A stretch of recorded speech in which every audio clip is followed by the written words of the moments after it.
உன்னுடனே இருக்கிறேன், திகையாதே, நான் உன் தேவன். நான் உன்னை பலப்படுத்தி உனக்கு சகாயம் பண்ணுவேன். என் நீதியின் வலது கரத்தால் உன்னை தாங்குவேன். கர்த்தருடைய பலன் நமக்கு நிச்சயமாய் தேவை. ஆண்டுடைய பலத்தால் தான் நிற்கிறோம், கிருபையால் நிற்கிறோம். அதே போல் ஆண்டவர் தருகிற ஒவ்வொரு பலத்தால் ஒவ்வொரு நாளும் நம்மை பலப்படுத்தி பல காரியங்களிலே அவர் நம்மை பலப்படுத்தி நம்மை நடத்தி கொண்டிருக்கிறார்.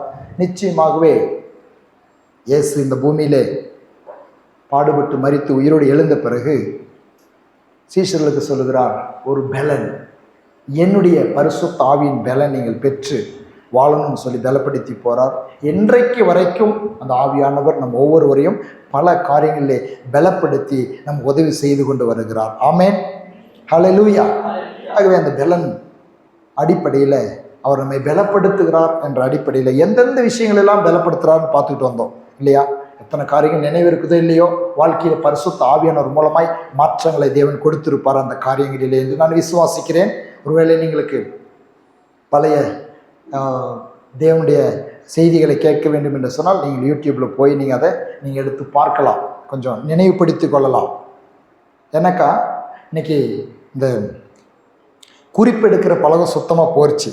அதனால குறிப்பெடுக்கிற நோட்டே கையில் வச்சுட்டு இருக்கிற அந்த பழக்கம், நோட்டு கையில் வச்சுருக்கு, இன்னைக்கு அந்த பழக்கம் போய்விட்டது சபையில், எங்கேயோ போயிடுச்சு. அதனால தான் யூடியூப்பில் இருக்கிற எடுத்து பாருங்கன்னு சொல்கிறேன். ஏன் அதை சொல்கிறேன்னாக்கா, நான் எப்போ ரட்சிக்கப்பட்டனோ பாருங்கள், இப்போ இந்த நாட்களில் சில என்னுடைய அனுபவங்களை சொல்லும்படியாக பரிசுத்த ஆவியானவர் நடத்துறதுனால சொல்கிறேன். இதுவரையிலும் நான் என்னுடைய அனுபவங்களை, என்னுடைய வாழ்க்கையில் கர்த்தர் செஞ்ச காரியங்களை நான் செய்தியிலையோ சாட்சியாகவோ அதிகமாக சொல்கிறதில்ல. பல காரியங்கள் இருக்குது. அப்போ தேவன் எனக்கு இந்த நாட்களில் எத்தனையோ வருஷங்களாக பிரசங்கம் பண்ணியிருக்கிறேன். என்னுடைய பிரசங்கத்தை கேட்டவங்களுக்கு தெரியும். நான் அதிகமாக என்னை பற்றியோ என் குடும்பத்தை பற்றியோ இல்லை எனக்கு தேவன் செய்த நன்மைகளை பற்றியோ பெருமையாவோ இல்லை உங்களுக்கு சொல்லியோ நான் அதை விளக்கினது கிடையாது. அங்கங்கே ஒரு சில காரியங்களை சொல்லியிருப்பேன். இந்த நாட்களில் சில நான் கடந்து வந்ததான பாதைகளிலே நான் தேவனை பயன்படுத்திய விதங்களை சாட்சியாக சொல்லும் பொழுது மற்றவர்களுக்கு, வளருகிறவர்களுக்கு, தேவ பிள்ளைகளுக்கு அது பிரயோஜனமாக இருக்கும் என்று சொல்லி ஆவியானவர் உணர்த்தினதுனாலே அதை சொல்ல நான் முன் வந்திருக்கேன். அவ்வளோதான். நானாக சொல்கிறதுக்கு நான் விரும்பலை, உணர்த்தியதால் நான் சொல்கிறேன். எப்போ நான் ரட்சிக்கப்பட்டனோ அந்த நாட்களிலிருந்து நான் பிரசங்கம் பண்ணுற இன்னைக்கு வரைக்கும் கூட குறிப்பெடுக்காத எதையுமே நோட்டு வச்சுட்டு குறிப்பெடுக்காத எங்கேயுமே உட்காந்துருக்க மாட்டேன். பாஸ்டர் மீட்டிங் போனாலும் சரி, விசுவாசி மீட்டிங் போனாலும் சரி, குறிப்பெடுக்கிற ஒரு பழக்கம், அந்த வசனங்கள் அதை திருப்பியும் குறிப்பெடுத்து வர்றது மாத்திரமல்ல, திருப்பியும் வீட்டில் அதை ரிட்டர்ன் பண்ணி சும்மா மேலோட்டமாக வாசித்து அதை நினைவுபடுத்துகிற ஒரு பழக்கத்தை நான் வைத்திருந்தேன். அந்த பழக்கம் இன்றைக்கு உங்களுக்கு முன்பதாக கர்த்தருடைய பலத்தோடு பரிசுத்த அபிஷேகத்தோடு நிற்க வைத்தது என்று சொல்லிக்கொள்ள சந்தோஷப்படுகிறேன். ஆகவே நீங்கள் எடுக்கலைன்னாலும் பரவாயில்ல, ஆனால் மீண்டும் ஒரு தடவை நீங்கள் கேட்ட செய்திகளை நினைவுபடுத்தும் பொழுது அது உங்கள் வாழ்க்கைக்கு பிரயோஜனமாக இருக்கும் என்பதை நான் சொல்லுகிறேன். ஏனென்று சொன்னால், சபையில் தேவன் கொடுக்கிற வார்த்தைகள் சபையின் பிள்ளைகளை அது ஊன்ற கட்டுகிறதாக, உங்களை உருவாக்குகிறதாக, உங்களை பலப்படுத்துகிறதாக இருக்கும். இதெல்லாம் ஒரு டிப்ஸ் கிடையாது, இதெல்லாம் சின்ன சின்ன சைடுஸ் கிடையாது. இதெல்லாம் ஆழமான சத்தியங்கள். பல நிமிடங்கள், பல மணி நேரங்கள் அவனுடைய சமூகத்தில் காத்திருந்து தேவ பிள்ளைகளுக்கு தேவையான ஆழமான ஊட்டச்சத்துகள் அடங்கிய நல்ல புஷ்டியான ஆகாரம். ஆகவே தான் சபை போதனைகள் இன்னைக்கு மக்களுக்கு கொஞ்சம் ஜீர்ணிக்கிறதுக்கு கஷ்டமாக இருந்தாலும் கூட, ஆனால் உண்மையிலுமே அது நல்லது. ஆமென், ஹல்லேலூயா. சபை போதனைகள் ஜீர்ணிக்கிறதுக்கு கஷ்டமாக இருக்கலாம், ஏற்றுக்கிறதுக்கு சில நேரத்தில் நம்புறதுக்கு கூட கஷ்டமாக இருக்கலாம், ஆனால் அது நல்லது. அதுதான் நமக்கு எல்லா சத்துக்களையும் அடங்கிய ஒரு சத்தியமாய் தேவ சபையிலே, பரிசுத்த சபையிலே தேவன் மக்களுக்கு கொடுக்க அவர் விரும்புகிறார்.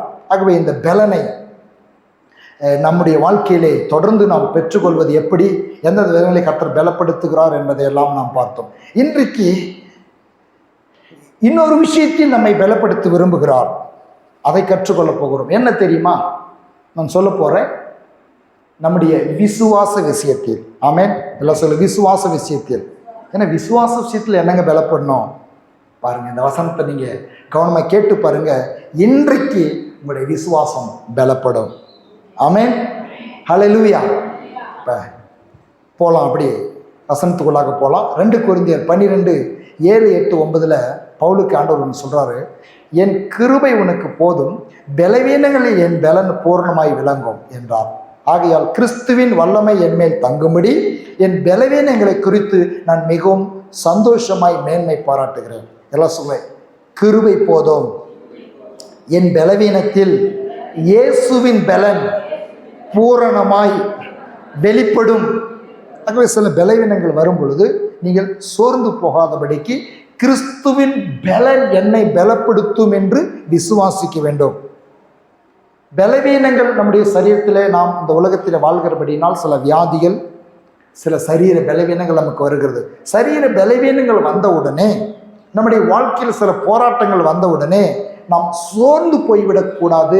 ஏன் என்று சொன்னால், உலகத்திலே உபத்திரவம் உண்டு, ஆனாலும் திடன் கொள்ளுங்கள். ஒரு ஊழியக்காரர் அப்படியே சொல்றாரு. என்ன சொல்றாருனாக்கா, நல்ல முதிர்ந்த ஒரு ஊழியர், சபை நடத்தின ஒரு ஊழியர். அவர் சொல்றாரு, எப்போ கஷ்டமோ பிரச்சனையும் போராட்டமும் வருதோ அப்போத்தான் அதிகமாக துதிக்கணும், அதிகமாக ஜெபிக்கணும், அதிகமாக ஆண்டோட வசனங்களை தியானிக்கணும் அப்படின்னு சொல்றாரு. இது முற்றிலும் முரண்பாடான ஒரு கருத்து இல்லையா? எப்போ நம்மளுக்கு கஷ்டம் வருதோ அப்போ கர்த்தரை தேடுறது கொஞ்சம் குறைந்து போயிடுது, ஜெபம் பண்ணுறதும் குறைஞ்சி போயிடுது. ஆனால் நம்முடைய வாழ்க்கையிலே பிரச்சனைகள், போராட்டங்கள் நம்மை சந்திக்கிற நேரத்தில் ஏன் இப்படி சொல்கிறாருனாக்கா, இந்த பலவீனம் வரும் பொழுது ஜெபித்தாராம். ஆண்டவர்னாரு, என்னுடைய பலனை அனுப்புறேன்னு சொன்னாராம். ஆமென். இப்போ நம்முடைய சோர்ந்து போகாத இருக்க வேண்டும் என்று சொன்னால், சூழ்நிலைகள் மாறுபாடாக இருக்கிற நேரத்தில் கர்த்தருடைய உதவியையும் கர்த்தருடைய பலனையும் அதிகமாய் நாம் நாட வேண்டும். அப்படி நாடும் பொழுது நம்முடைய பலவீனத்திலே, எல்லாம் சொல்ல, என்னுடைய பலவீனத்திலே, என்னுடைய குறைவிலே, என்னுடைய பற்றாக்குறையிலே, என்னுடைய சோர்விலே அவருடைய பலன் வல்லமை என்மேல் தங்கும். அப்படி எழுதியிருக்கு பாருங்க. எல்லாம் சொல்ல, கிறிஸ்துவின் வல்லமை என்மேல் தங்கும். நான் ரட்சிக்கப்பட்ட ஆரம்ப நாட்களில் பாருங்க, மீண்டும் மீண்டும் நான் கனெக்ட் பண்ணாமலே அது வருது. ஒட்டர்தொட்டி என்ற ஒரு கிராமத்தில் ஒரு சுவிசேஷ கூட்டம் நடந்தது. ஃபாதர் பெர்க்மன் சங்கத்தை மொதல் வந்து நடத்தினார். அப்போ சில கேள்வி கேட்கும் பொழுது நான் எந்திரிச்சு முன்ன பதில் சொல்லுவேன். எனக்கு தமிழ் தெளிவாக சொல்ல தெரியாது. நான் 4வது வரலும் தமிழ் படிச்சிருந்தேன். 5, 6, 7 எல்லாம் கன்னடம் படித்ததுனால கன்னடத்தில் சொல்லும்பொழுது அவங்களாம் சிரிப்பாங்க. அரைக்குறையாக தமிழ் அந்த சொல்லுவேன். அப்போ ஒரு பாட்டு பாடுவோன்னு சொல்லும் பொழுது எனக்கு தெரிஞ்சது ஒரே ஒரு பாட்டு, என் பலன் போதாது. நான் அன்னைக்கே பாடியிருப்பேன் பாருங்க. ஒரு பாட்டு பாட சொன்னாங்க, நான் பாட சொன்னேன். என் பலன் போதாது, என்னால் எதுவுமே முடியாது, உன் பலன் எனக்கு இருந்தால். தெரியாது இல்லையா? நிறைய பேத்துக்கு, பழைய ஆளுங்களுக்கு தெரியும். அந்த பாட்டு நல்லா இருக்குது. உன் பலன் எனக்கு இருந்தால் உலகமே தாங்காது. நான் நினச்சி பார்க்குவேன், அப்போ அவருடைய பலம் இருந்தாக்க உலகம் தாங்காது இல்லையா? நம்ம என்னன்னாலும் செய்யலாம் அவருடைய பலத்தை வச்சுக்கிட்டு. அப்போ பாருங்க, கிறிஸ்துவின் வல்லமை நம்மேல் தங்கும்படி. எல்லாம் சொல்லி, கிறிஸ்துவின் வல்லமை என்மேல் தங்கும். என்னுடைய பலவீன நேரங்களில், சோர்வுற்ற நேரங்களில் கிறிஸ்துவின் வல்லமை, இயேசு கிறிஸ்துவின் வல்லமை, உயிர்த்தெழுந்த இயேசுவின் வல்லமை என்மேல் தங்கும் என்பதை விசுவாசிக்கிறேன்.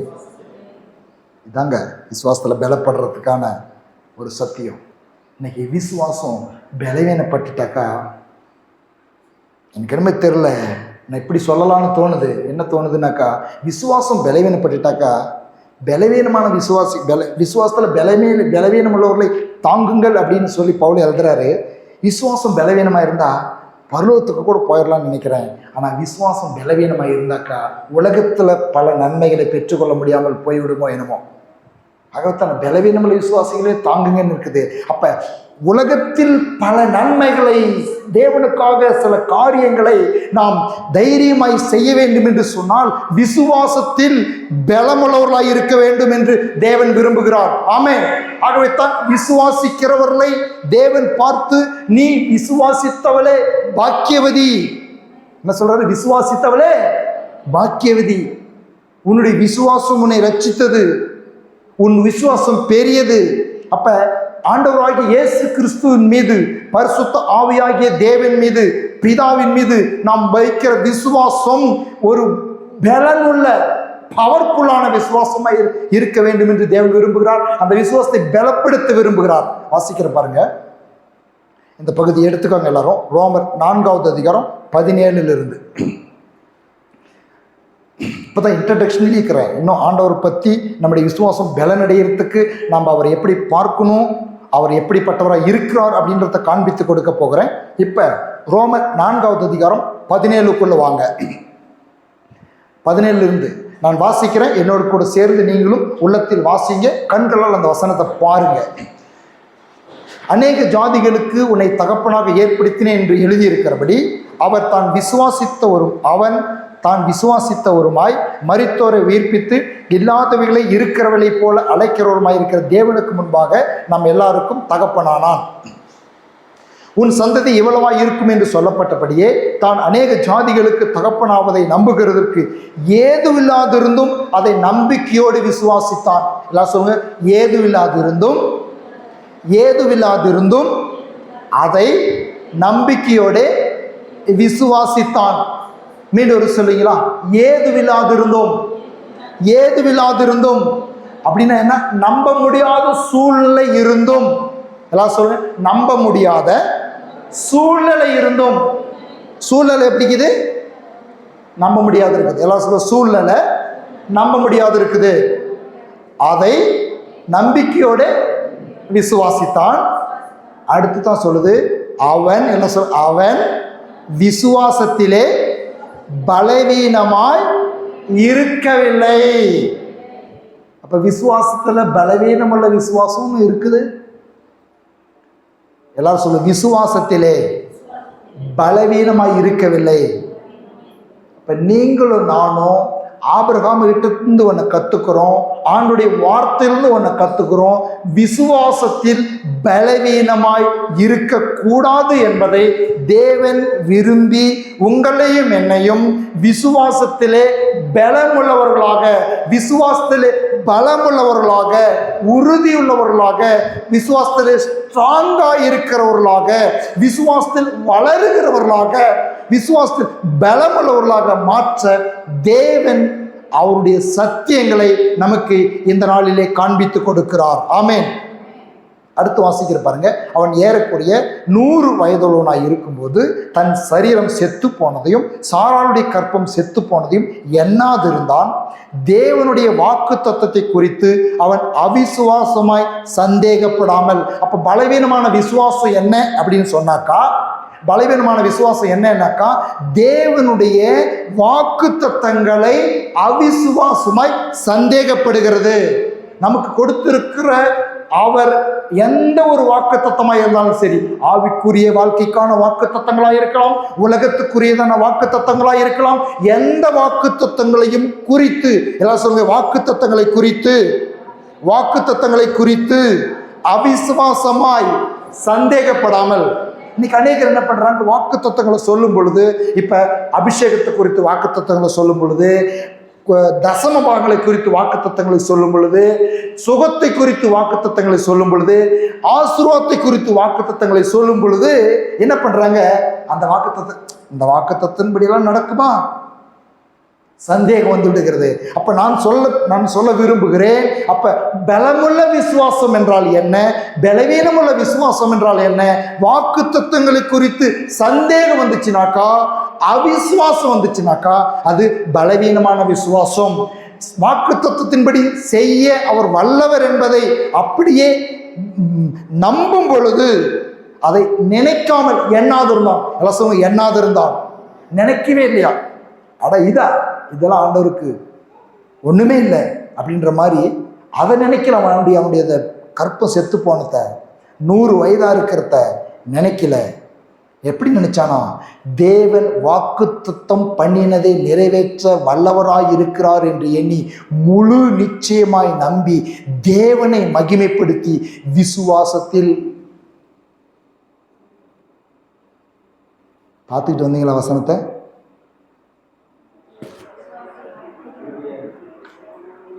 யாரும் பார்க்கல வசனத்தை, அதுதான் வசனத்தோடு சேர்ந்து படிங்க. விசுவாசத்தில். ஆமென். ஹல்லேலூயா.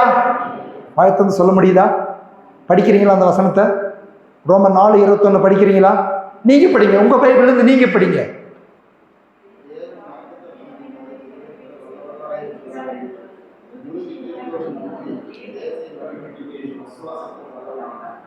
ஆமென். ஹல்லேலூயா. தேவன் வாக்குத்தத்தம் பண்ணினதை நிறைவேற்ற வல்லவராயிருக்கிறார் என்று முழு நிச்சயமாய் நம்பி தேவனை மகிமைப்படுத்தி விசுவாசத்தில் வல்லவனானான். அப்ப வல்லமையுடைய விசுவாசத்தில் பலவீனமாய் இருக்கவில்லைன்னாக்கா என்ன பண்றான்? தேவனை பற்றி. ஹல்லேலூயா. இப்பதான் பாயிண்ட்டுக்கு நம்ம வரோம், இப்பதான் சத்தியத்துக்கு நிறைய நம்ம போறோம். எல்லாம் சொல்லுங்க, தேவனை பற்றி அவர் வல்லவர் என்று, நல்லவர் என்று, போதுமானவர் என்று தேவனை பற்றியான பார்வை. தேவனை பற்றியான பார்வை இருக்குது இல்லையா? தேவனை எப்படி பார்க்குறீங்களோ அப்படித்தான் உங்களுடைய என்னுடைய விசுவாசம் வளரும், பெருகும். தேவனை எப்படி பார்க்குறீங்க நீங்க? தேவனை பார்க்கிற பார்வை இருக்கு தெரியுமா? ஒவ்வொரு நாளும் தேவனை எப்படி பார்க்குறீங்க?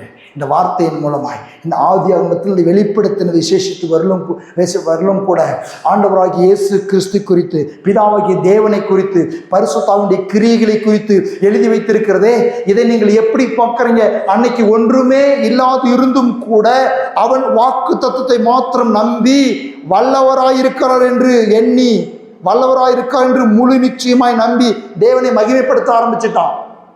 எப்படி நம்பினானா? வல்லவர். எல்லாம் சொல்லுங்க, வல்லவர். தேவனை எப்படி பார்க்குறான்? இயேசு எப்படி பார்க்குறான்? பிதாவை எப்படி பார்க்குறான்? பரிசுத்தாவினர் எப்படி பார்க்குறீங்க? எல்லாம் சொல்லுங்க, வல்லவர். வாக்கு தத்தத்தை நிறைவேற்ற வல்லவர், நல்லவர், போதுமானவர். முழு நிச்சயமாய் நம்பி தேவனை மகிமைப்படுத்தி விசுவாசத்தில் வல்லவனானான். விசுவாசத்தில் பலவீனமாயிருக்கவில்லை, பலமுள்ளவனாயிருந்தான். இதுதான் பலமுள்ள விசுவாசம். இப்படிப்பட்ட பலமுள்ள விசுவாசத்தினால்தான் நீங்க வாசித்து பாருங்க, எபிரேயர் 11ஆம் அதிகாரத்தில் அந்த அவங்க சாதனைகளை எல்லாம் சொல்லும் பொழுது விசுவாசத்தினால் அப்படின்னு சொல்லிட்டு வரும். என்னங்கிறது இவ்வளவு? அப்ப அந்த விசுவாசத்துக்கெல்லாம் அஸ்திபாரமாய் இருக்கிற விசுவாசம் என்ன தெரியுமா? முழு நிச்சயமாய் நம்பி. ஆமென். ஹல்லேலூயா. எதுவுமே அப்படித்தாங்க. விசுவாசம் இல்லாமல் தேவனுக்கு பிரியமா இருப்பது கூடாத காரியம். விசுவாசம் இல்லாதவன் தேவனிடத்திலிருந்து எதாவது பெறலாம் என்று நினைக்காது இருப்பதாக. அப்ப எனக்குள்ள விசுவாசம் இல்லையா? இருக்குது. ஆனால் முழு நிச்சயமாய் நம்பும் பொழுது செயல்பட துவங்கி விடுகிறான். கர்த்தரை முழு நிச்சயமாய் நம்பும் பொழுது என்ன பண்ண ஆரம்பிக்கிறான்? செயல்பட ஆரம்பித்து விடுகிறான். பெயரை மாற்றுகிறார் ஆண்டவர். அவனுடைய விசுவாசத்தை பெருக்கிறதுக்காக அவனுடைய பெயரை மாற்றுறாரு. ஆபிரகாமுக்கு அவனை பெயரை மாற்றி, அவன் முதல்ல ஆபிராம் அப்படின்றதான பெயரை ஆபிரகாம் என்று மாற்றி அவன் அநேக பிள்ளைகளுக்கு தகப்பன் அப்படின்னு பெயரை மாற்றுறாரு. அது மாத்திரமல்ல, வெளியே கூட்டிகிட்டு அவனுடைய எண்ணத்தை மாற்றுறாரு. அவனுடைய எண்ணத்தை, இந்த சின்ன புத்தியெல்லாம் விட்டுட்டு மேலே பாரு, என்னத்தை பாரு, மேலே பாரு, ஆகாயத்தை பாரு, வானத்தை பாரு, நட்சத்திரத்தை பாரு. இதெல்லாம் உண்டாக்கினது நான் தான். இதை உண்டாக்கின நான் உனக்கு ஒரு பிள்ளை கொடுத்து இந்த விண்மீனை போல, கடற்கரை மணலை போல உன்னை நான் ஆசீர்வதித்து பெருக பண்ணுவேன் அப்படின்னு சொல்ற அந்த வாக்குத்தத்தத்தை குறித்து அவன் அவிசுவாசமாய் சந்தேகப்படாமல் வாக்குத்தத்தம் பண்ணினதை நிறைவேற்ற வல்லவராய் இருக்கிறார் என்று முழு நிச்சயமாய் நம்பி தேவனை மகிமைப்படுத்தி விசுவாசத்தில் வல்லவனானான். நம்முடைய வாழ்க்கை எப்படி? அதோட நிறுத்தலிங்க வேதவசனம். ஆகையால் அது அவனுக்கு நீதியாக எண்ணப்பட்டது. பர்ஃபெக்ட் நீதி. இதுதான் சரி குட். இதுதான் உன்னுடைய வாழ்க்கையில தேவனுக்கு பிரியமானது, இது நீதி அப்படின்னு சொல்லி கர்த்தர் அங்கீகரிச்சிட்டாரு. நீ அவனுடைய விசுவாசத்தை அப்படின்னு சொல்லிட்டு அடுத்து சொல்லுது, அது அவனுக்கு நீதியாக எண்ணப்பட்டது என்பது அவனுக்காக மாத்திரமல்ல நமக்காகவும் எழுதப்பட்டிருக்கிறது. எனக்காக எழுதப்பட்டிருக்கிறது. இப்போ பாருங்க, நம்முடைய கர்த்தராகிய இயேசு கிறிஸ்துவை மரித்தோர்ந்து எழுப்பினவரை விசுவாசிக்கிற நமக்கும் அப்படியே ஆகும். எல்லாம் சொல்லுங்க, கர்த்தராகிய இயேசுவை மரித்தோரிலிருந்து எழுப்பினவரை விசுவாசிக்கிற எனக்கும் அப்படியே எண்ணப்படும். ஆபிரகாம் எப்படி தேவனை பார்த்தான் அப்படின்னாக்கா, வல்லவரா பார்த்தான். எப்படி பார்த்தான்? வல்லவரா பார்த்தான். இன்னைக்கு நீங்களும் நானும் இயேசுவை எப்படி பார்க்கிறோம் அப்படின்னு ஒரு கற்பனை பண்ணி பாருங்க. இயேசுவை மரித்தோரிலிருந்து எழுந்தவராய் அப்படின்னா என்ன அர்த்தம்னாக்கா, எல்லாவற்றையும் ஜெயித்தவராய். நம்முடைய விசுவாசம் எப்படி தேவனை நம்ம பார்க்கிறோமோ, பலனுள்ள விசுவாசம் வாழ்க்கையில் நன்மைகளை கொண்டு வரும். பலவீனமான விசுவாசம் ஒருவேளை பரலோகத்துக்கு சேரலாம். இயேசு நம்மை விசுவாசத்தில் பலப்பட விரும்புகிறார். விசுவாசம் பலப்பட இயேசுவை இன்னும் அறிய வேண்டும். நம்முடைய பார்வை தேவனை பற்றி எப்படி இருக்கிறதோ அப்படித்தான் நம்முடைய விசுவாசம் நம்முடைய வாழ்க்கையில் இருக்கும். ஏன்னு சொன்னால், நீ விசுவாசித்தபடியே உனக்கு ஆக கடவுது. ஏன் சொல்றது என்னது? நீ விசுவாசித்தால் தேவனுடைய மகிமையை காண்பாய். அப்ப நம்முடைய விசுவாசம் எப்படிப்பட்ட பலனுள்ள விசுவாசமாக இருந்தால் தேவனிடத்திலிருந்து நன்மைகளை அதிகமாய் பெற்றுக்கொள்ள முடியும். நம்முடைய பார்வை இயேசுவை பற்றி எப்படி இருக்க வேண்டும் என்று ரோமர் 4:25 சொல்லுகிறது, 24 சொல்லுகிறது. இயேசுவை மரித்தோரிலிருந்து எழுப்பினவரை, எல்லாம் சொல்ற மரித்தோரிலிருந்து எழுப்பினவரை. இப்போ இன்னைக்கு இயேசுவை பார்க்கிற அந்த விதமே, நம்முடைய பார்வையே மாறணும். இயேசுவை இன்னும் அதிகமாய் வல்லவராய் எப்படி பார்த்தான்? ஆபிரகாம் எப்படி பார்த்தானா? வல்லவராய் பார்த்தான். எல்லாம் சொல்லுங்க, வல்லவர், வல்லவர், நிறைவேற்ற வல்லவர். இன்றைக்கு உங்க வாழ்க்கையிலும் என் வாழ்க்கையிலும் தேவன் நமக்கு கொடுத்திருக்கிற வாக்குத்தத்தங்களை நிறைவேற்ற வல்லவரா நம்ம பார்க்கணும். அப்படி பார்க்கத்தான் நம்முடைய விசுவாசம் என்ன பண்ணும்? பலமுள்ளதா மாறும். விசுவாசத்தில் பலவீனம் உள்ளவர்களா இல்லாதபடிக்கு, ஒரு சின்ன காரியத்தை கூட நான் கடந்த நாட்டில் ஜெபித்து கொண்டிருக்கும் பொழுது ஆண்டவர் ஒரு காரியத்தை நினைவுபடுத்தினார். நான் எனக்கு சில காரியங்களுக்காக என் பிள்ளைகள் என்னிடத்தில் மனம் திறந்து ஜெபிக்கவே மாட்டாங்க. ஜெபிச்சா சொத்த பல்லிலிருந்து கேன்சர் வரலும் நான் குணமாக்க முடியும்னு சொன்னார். ஆமென். என் பிள்ளைகள் என்கிட்ட வாய் திறந்து சிலதுக்காக ஜெபிக்கிறதுக்காக வெக்கப்படுறாங்க. இதெல்லாம் போய் ஆண்டு தலை போய் ஜெபம் பண்ணுறதா, பல்லு நோவுக்கெல்லாம் ஜெபம் பண்ணுறதா, கண்ணு நோவுக்கெல்லாம் ஜெபம் பண்ணுறதா, இதுக்கெல்லாம் ஏதோ இருக்கிற ரெண்டு மாத்திரை மருந்து போட்டு அப்படியே மெயின்டைன் பண்ணிக்கலாம் அப்படின்னு நினைக்கிறாங்க. நான் எல்லாவற்றையும் செய்ய வல்லவன். ஆமென். அப்போ அவரை பார்க்கிற பார்வை, அவரை தகப்பனாய் பார்க்கிறோம், அவரை அன்புள்ளவராய் பார்க்கிறோம், அவரை மேய்ப்பராய் பார்க்கிறோம், அவரை மணவாளனாய் பார்க்கிறோம், பல விதங்களிலே பார்க்கிறோம். ஆனால் அவரை மரித்தோரிந்து எழும்பினவராய், சர்வ வல்லமையுடையவராய், சகலத்தின் மீதும் சகலத்தையும் ஆளுகிறவராய் பார்க்கும் பொழுது நம்முடைய விசுவாசம் தனப்பாலேயே அது பலமுள்ள விசுவாசமாய் மாறும், ஸ்ட்ராங்கான விசுவாசமாய் மாறும்.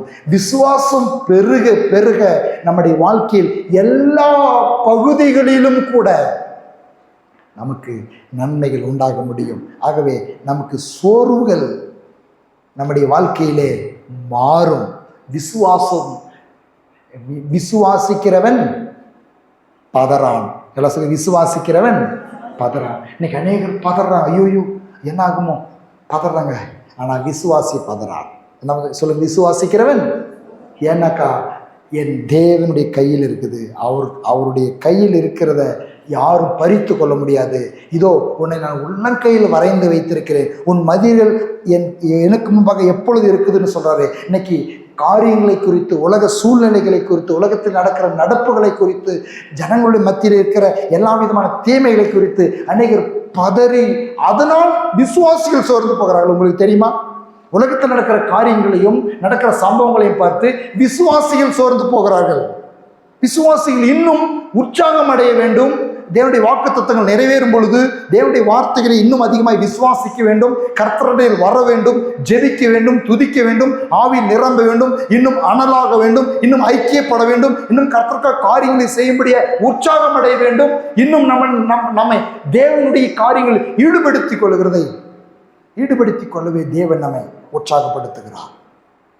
நாம் சோர்ந்து போகாமல் அவரையே நாம் நோக்கி பார்க்கணும். இப்போ நம்முடைய விசுவாசம் பலமுள்ள விசுவாசமாய் மாறுகிறதற்கு நான் சொன்னேன், அவரை பார்க்கணும்.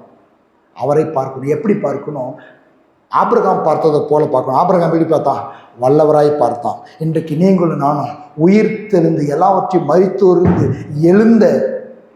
மரித்தோலிருந்து எழுப்பப்பட்ட, மரித்தோரிருந்து எல்லாவற்றையும் ஜெயித்தவராய் எழும்பினவரை, எல்லாம் சொல்ல, எழும்பினவரை, மரித்தோலிருந்து எழும்பினவரை, எல்லாவற்றையும் செய்து முடித்து பிசாசின் மீதும் எல்லா துரத்தனைகள் மீதும் வெற்றி சிறந்தவராய், மரணத்தின் மீதும் பாதாளத்தின் மீதும் வெற்றி சிறந்தவராய்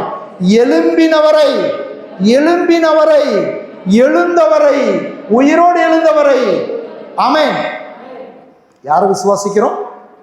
உயிரோடு எழுந்துட்டார் அப்படின்னாக்கா எல்லாவற்றையும் ஜெயித்துட்டார். அப்போ ஜெயித்தவரை விசுவாசிக்கும் பொழுது நிச்சயமாகவே நம்முடைய வாழ்க்கையில் இருக்கிறதான எல்லா சூழ்நிலைகள் மீதும் நமக்கு நிச்சயமாகவே ஜெயம் நம்முடைய வாழ்க்கையில கிடைக்க முடியும். எபிரேயர் 12வது அதிகாரம் 1, 2, 3 வசனங்களை வாசிக்கணும், எடுத்துக்கொள்ளுங்க. எபிரேயர் 12வது அதிகாரத்தில், ஆகையால் மேகம் போன்ற திரளான சாட்சிகள் நம்மை சூழ்ந்து கொண்டிருக்க பாரமான யாவற்றையும் நம்மை சுற்றி நெருங்கி நிற்கிற பாவத்தையும் தள்ளிவிட்டு விசுவாசத்தை துவக்குகிறவரும் முடிக்கிறவருமாக இருக்கிற இயேசுவை நோக்கி நமக்கு நியமிக்கப்பட்டிருக்கிற ஓட்டத்தில் பொறுமையோட ஓடக்கடுவோம். கீழே 2 வசனங்களும் நீங்க வாசிங்க. எபிரேயர் 12, 2, 3 எல்லாரும் இணைந்து வாசிங்க.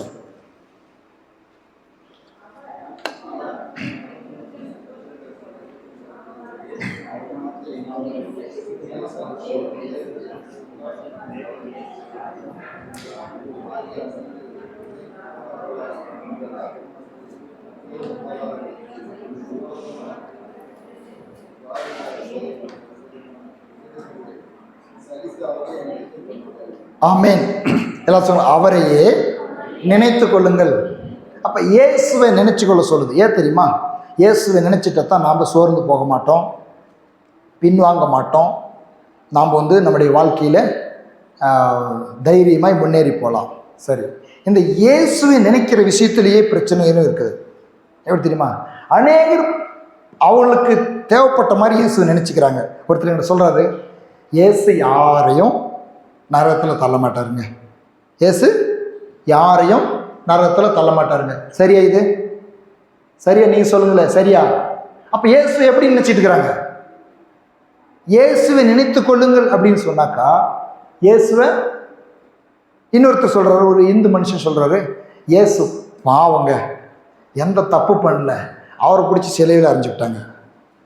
இப்படி இயேசு நினச்சிட்டு இருக்கிறான். இப்படி அவர்கள் தங்களுக்கு வேண்டிய விதத்தில் இயேசுவை நினைத்து கொண்டு இருக்கிறார்கள். இன்னொரு ஊழியர் இப்படியா ஜெபம் பண்ணாராம். ஒரு ஊழியக்காரர், ஜெபம் பண்ணு, ஆண்டவரே உம்முடைய காயத்தை பார்க்கும் பொழுது நான் கண்ணீர் வருது ஆண்டவரே.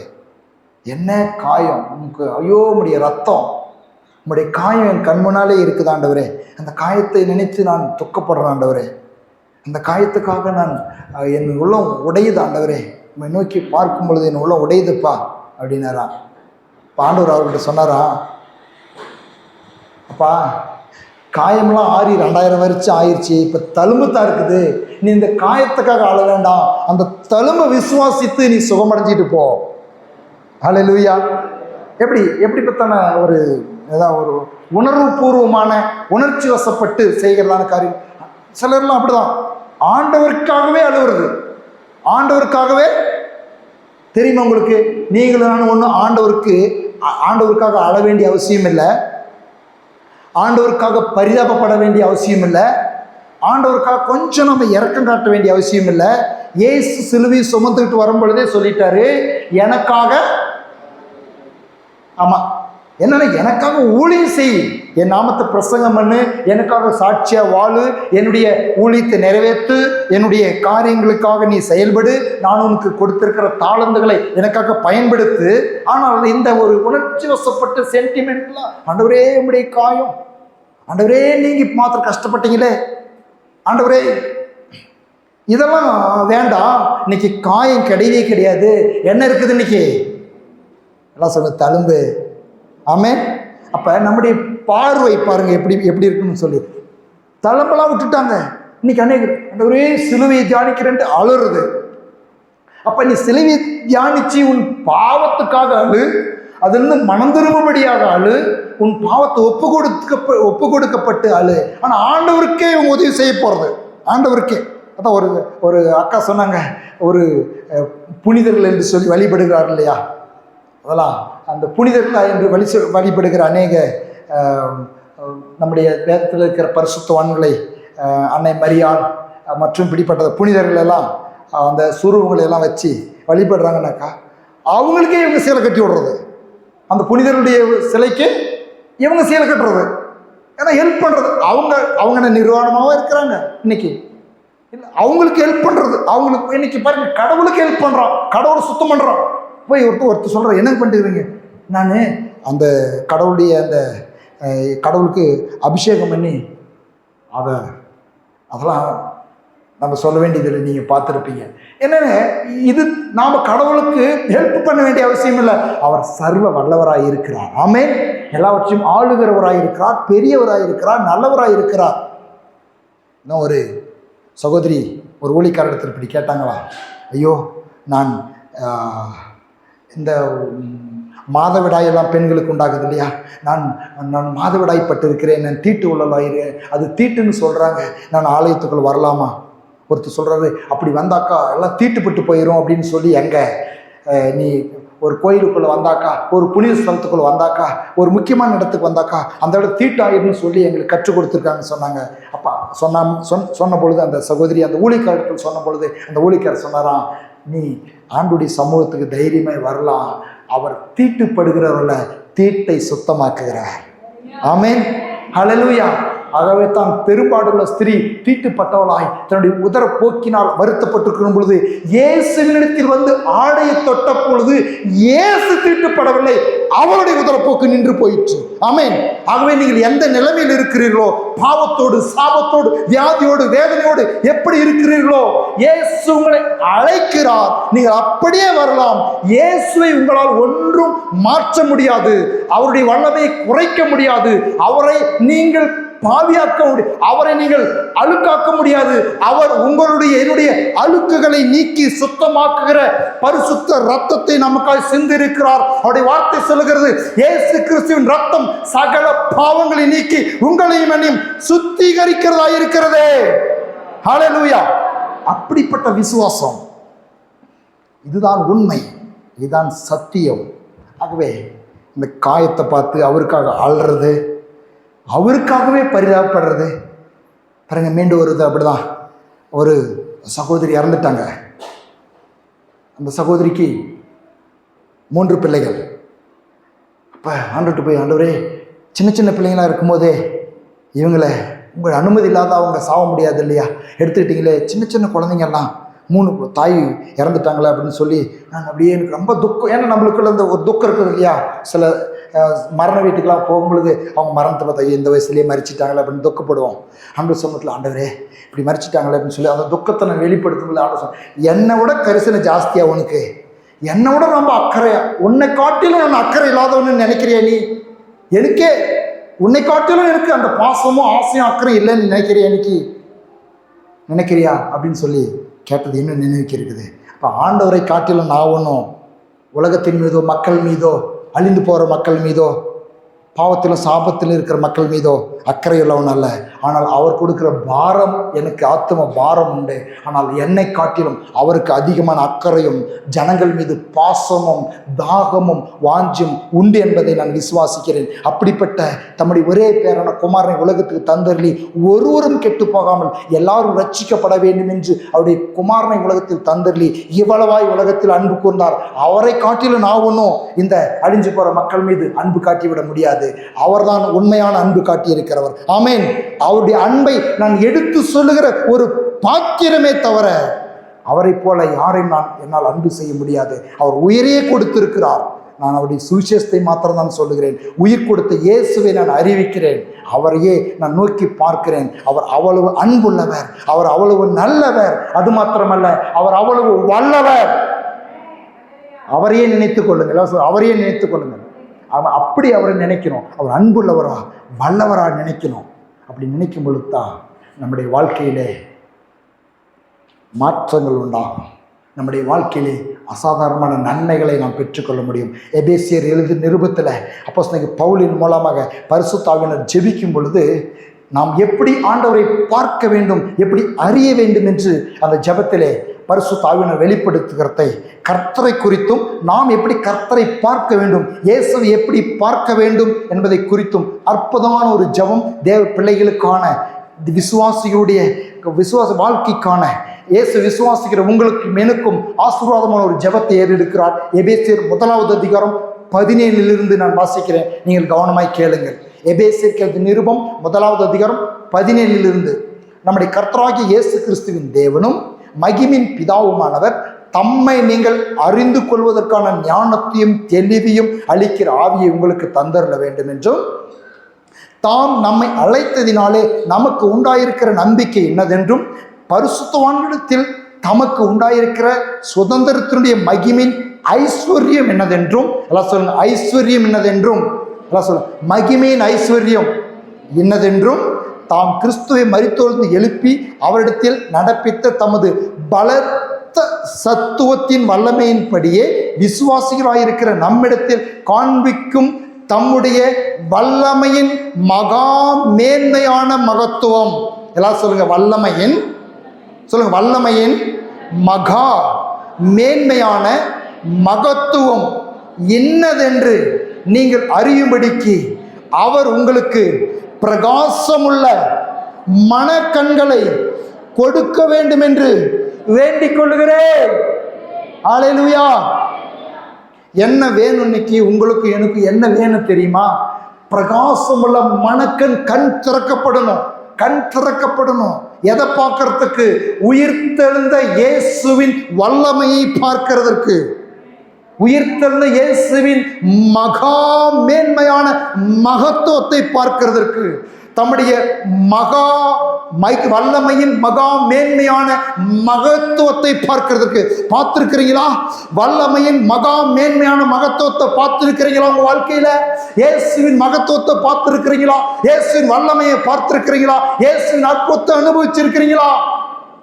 அதை பார்க்கிறதுக்கு மனக்கண் திறக்கப்பட்டுட்டாக்கா விசுவாசம் பலமுள்ளதாய் மாறிவிடும். நொடுங்கி போன அன்றைய வார்த்தை சொல்லுகிறது, நெறிந்த நாணலை முறியாமலும் மங்கி எரிகிற திரியை அணைக்காமலும் இருக்கிற தேவன். நீங்கள் நெறிந்து மங்கி எரிய தேவன் விரும்பவில்லை. நீங்கள் விசுவாசத்தில் பலவீனமாயிருக்க விரும்பவில்லை. நீங்கள் தேவனை பற்றி பார்க்கிற பார்வை, அவரை பற்றிதான எண்ணங்கள், அவருடைய மகத்துவம், அவருடைய உயிர்த்தெழுதின் வல்லமை, அவருடைய மகா மேன்மையான மகிமையின் வல்லமையை என்னதென்று நீங்கள் அறியும்படி பிரகாசமுள்ள மனக்கண்கள். ஆமென். ஆண்டவர் எப்படி பார்க்கணும்? அவர் உயிர் தெரிந்த வல்லமையை பார்க்கும் பொழுதே அப்படியே நம்முடைய வாழ்க்கையிலே ஒரு மாற்றங்கள் உண்டாகும், ஒரு துடிப்பு உண்டாகும், ஒரு உற்சாகம் உண்டாகும், ஒரு ஆவல் உண்டாகும். என்று சொன்னால் அவ்வளவு பெரியவராயிருக்கிறார். நாம் எந்த சூழ்நிலையிலும் கூட நம்முடைய வாழ்க்கையில் நாம் தடுமாற முடியாது. என்று சொன்னால் வல்லமையின் மகா மேன்மையான மகத்துவம் அவ்வளவு பெருசாக இருக்குது. அவர் அவ்வளவு பெரியவராக இருக்கிறார். கீழே சொல்லப்படுது பாடுங்க, எபேசியர் 1:20 என்ன சொல்லப்படுது? எல்லா துரைத்தனங்களுக்கும் அதிகாரத்துக்கும் வல்லமைக்கும் கர்த்தத்துவத்துக்கும் எம்மையில் மாத்திரமல்ல மறுமையிலும் பேர் பெற்றிருக்கிற எல்லா நாமத்துக்கும் சொல்லுங்க மேலாய். மேலாய் சொல்லுங்க மேலாய். இயேசு எங்க இருக்கிறாரு? இயேசு எப்படிப்பட்டவராக இருக்கிறாரு? பிதா எப்படிப்பட்டவராக இருக்கிறாரு? சொல்லுங்க மேலாய்.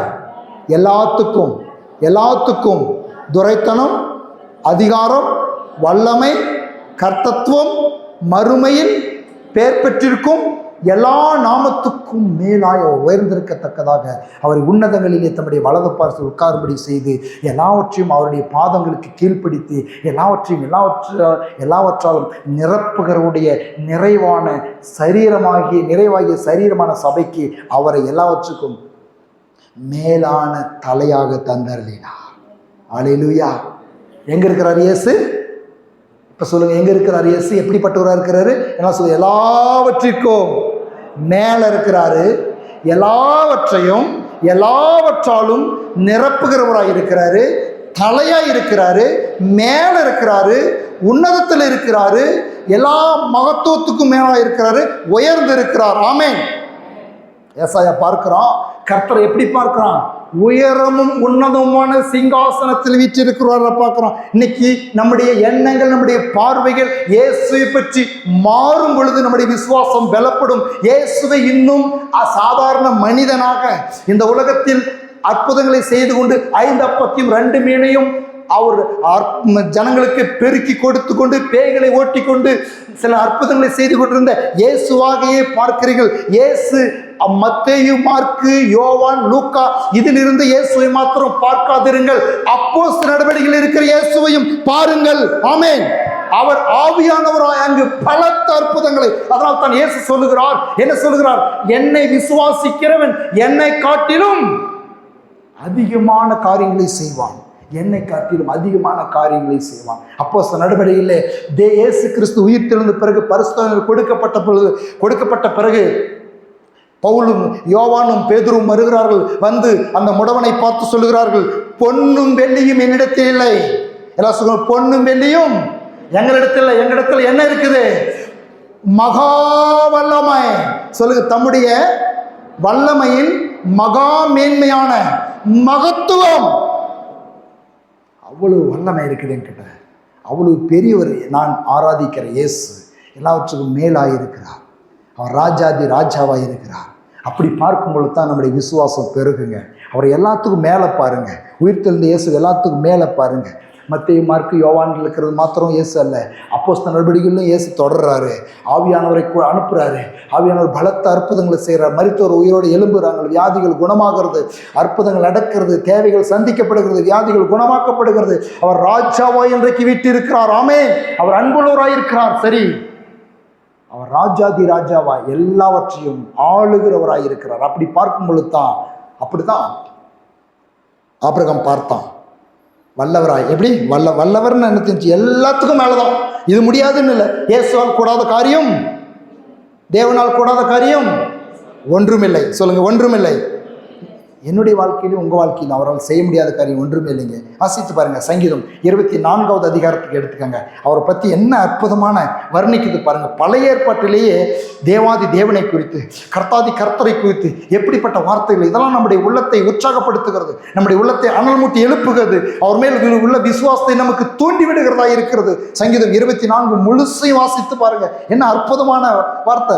நான் முதல் 2 வசனங்களே அவர் எப்பேற்பட்டவன்னு சொல்லுது. பூமியின் அதில் நிறைவும் உலகமும் அதிலுள்ள குடிகளும் டேஸ். அந்த முதல் 2 வசனத்தை வாசிக்கிறீங்களே, எனக்கு ஆசையா இருக்குது அதை வாசிக்கிறதுக்கு. நீங்களாம் சேர்ந்து வாசிக்கணும். பூமியும் அதில் நிறைவும் உலகமும் அதிலுள்ள குடிகளும் யாருடையது? கர்த்தருடையது. அவரே அதை கடலுக்கு மேலாக அஸ்திபாரப்படுத்தி அதை நதிகளுக்கு மேலாக ஸ்தாபித்தார். என்னங்க, பூமியே அவருது, உலகமும் அவருது, எல்லாம் கர்த்தருடையது. அப்ப 5ஆம் வசனம் சொல்லுது, கர்த்தரால் ஆசீர்வாதத்தையும் ரட்சிப்பின் தேவனால் நீதியும் பெறுவான். இதுவே அவரை தேடி விசாரித்தவருடைய சமூகத்தை நாடுகிற யாக்கோபு என்னும் சந்ததி. 7வது வசனத்தில் ஸ்டார்ட் ஆகுது பாருங்க. அவரை பற்றி வர்ணிக்குது பாருங்க. வாசல்களே உங்கள் தலைகளை உயர்த்துங்கள், அனாதி கதவுகளே உயருங்கள், மகிமையின் ராஜா உட்பிரவேசிப்பார். ஓ தேங்க்யூ ஹோலி ஸ்பிரிட். நன்றி பரிசுத்த ஆவியானவரே, நன்றி பரிசுத்த. யார் இவரே? எல்லாம் சொல்லுங்க, மகிமையின் ராஜா. யார் இந்த மகிமையின் ராஜா? அடுத்து சொல்றது பாருங்க, யார் இந்த மகிமையின் ராஜா? அவர் வல்லமையும், எல்லாம் சொல்லுங்க, வல்லமையும் பராக்கிரமும் உள்ள கர்த்தர். யுத்தத்தில் பராக்கிரமும் உள்ள கர்த்தராமே. யார் இவரு? வல்லமை, சொல்லுங்க, வல்லமை, பராக்கிரமும், யுத்தத்தில் பராக்கிரமும். வாசல்கள் உங்கள் தலைகளை உயர்த்துங்கள், அனாதி கதவுகளை உயருங்கள், மகிமையின் ராஜா உட்பிரவேசிப்பார். யார் இந்த மகிமையின் ராஜா? அவர் சேனைகளின் கர்த்தரானவர், அவரே மகிமையின் ராஜா. அல்லேலூயா. அவர் ராஜாதி ராஜா, இல்ல சொல்ல ராஜாதி ராஜா, கர்த்தாதி கர்த்தா, வல்லமையும் பராக்கிரமமும், ஓ சேனைகளின் கர்த்தருமானவர். இப்படி பார்க்கும் பொழுது நம்முடைய விசுவாசம் பலனுள்ளதாக மாறும். அப்படி இல்லை அப்படின்னாக்கா நம்முடைய விசுவாசம் பலவீனமுள்ளதாய் எப்போ பாரு உலகத்துக்கு முன்பாக நம்முடைய முகத்தையும் நம்முடைய வாழ்க்கையையும் ஒரு ஒரு ஒரு தோல்வியின் மனப்பான்மையோடு, ஒரு சோர்வின் மனப்பான்மையோடு, அகத்திலையும் முகத்திலையும் ஒரு தைரியமும் நம்பிக்கையும் இல்லாத மாதிரி என்னமோ நெறிந்த நாள்களை போல, மங்கி எறிகிற திரியை போல நீங்களும் நான் இருக்க வேண்டிய அவசியமில்லை. உங்களுக்கும் எனக்கும் ஒருவர் உண்டு. நீங்களும் நான் விசுவாசிக்கிறவர் பூமிக்கு அதிகாரியானவர். அவர் எல்லா ஜனங்களுக்கும் அதிகாரியானவர். அவர் மகிமையின் ராஜா. ஏசாயா 63:12 சொல்லுகிறது. அதில் என்ன அற்புதமான, ஏசாயா 63:14 வசனத்தை மாத்திரம் நான் வாசிக்கிறேன். கர்த்தருடைய ஆவியானவர் அவர்களை பள்ளத்தாக்கிலே போய் இறங்குகிற மிருக ஜீவன்களைப் போல இறைப்பார பண்ணினார். இப்படியே தேவரீர் உம்முடைய மகிமுள்ள கீர்த்தியை உண்டாகும்படி உம்முடைய ஜனத்தை நடத்தினீர். அதில் ஏசாயா 63:12 சொல்கிறது, அவர்களை தமது மகிமையின் புயத்தினாலே நடத்தி, எல்லாம் சொல்ல, மகிமையின் புயத்தினாலே நடத்தி, மகிமையின் புயத்தினாலே நடத்துகிற தேவன் உங்களுக்கு எனக்கு உண்டு. மகிமையின் புயத்தினாலே நடத்துகிற தேவன் உண்டு. ஆகவே அவரை பற்றி பார்க்கிற பார்வையை மாற்றுங்கள். அவரை ராஜாவாய் பாருங்கள், அவரை வல்லவராய் பாருங்கள். ஆபிரகாமை போல உங்களுடைய சூழ்நிலைகளையே பார்க்காதிருங்க, சுற்றிலும் நடக்கிற காரியங்களையே பார்த்து சோர்ந்து போகாதிருங்க, உங்கள் வாழ்க்கையில் இருக்கிறதான பிரச்சனையே பார்க்காதிருங்க. இயேசுவை பெரியவராய் பார்க்கும் பொழுது பிரச்சனைகளை சின்னதாய் தெரியும். எப்போ பிரச்சனையை பெருசாக பார்க்குறீங்களோ இயேசு சிறியவராய் மாறிவிடுவார். ஆபிரகாம் கிட்ட இருந்து நம்ம கற்றுக்கிற ஒரு காரியம், பலமுள்ள விசுவாசம். எப்படி ஆபிரகாமே பலமுள்ள விசுவாசியாக இருக்கிறது, விசுவாசத்தில் பலனுள்ள எப்படி இருக்கிறது அப்படின்னு ஆபிரகாம் கேட்டால் அவன் ஒன்று சொல்லுவான், உன்னுடைய பார்வையை அவர் மேல் வை, அவரை சரியா பாரு. ஆமென். அவரை சரியா பாரு, வல்லவரா பாரு, உன் பிரச்சனைக்கெல்லாம் மேலானவரா பாரு. அப்போஸ்தலனாகிய பவுல் சொல்றாரு பாருங்க இவரை பற்றி.